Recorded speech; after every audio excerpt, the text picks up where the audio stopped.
Kuule sinä Innari, muistatko sinä sitä vanhaa Neuvostoliittoaikaa? Türä, kun minun nimeni on Kullervo eikä mikään Innari. No aivan sama, ei ole mitään väliä.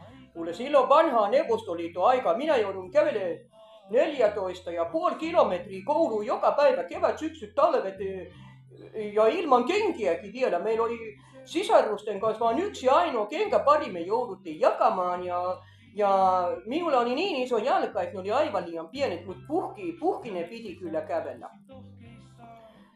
Türä, minä joudun kuule järven yli uimaan joka aamu ja kävellä vielä 25 kilometriä kouluun. Türä, minä olin kurati vasta illalla perillä koulussa ja minä sain kepillä kyytiä. Sitten oli aikaa taas kävellä takaisin ja loppupeleissä minä joudun herra aina kesken yötä, että minä kerkisin aamulla perille kouluun. Juu, ja talvella minä joudun luistella sen järven yli, jos oli luistimia juu. No, minulla oli kyllä jalkaratas yhdessä vaiheessa. Jalkaratas vanhaan Neuvostoliittoaikaa? Se on kyllä ihan luksusta, ihan kuule luksusta minä sanon.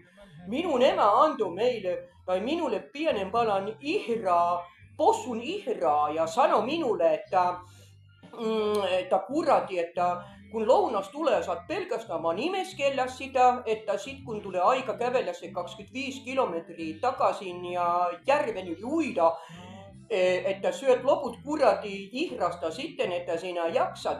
Näin minun emä sanoi silloin siihen vanhaan Neuvostoliittoaikaan.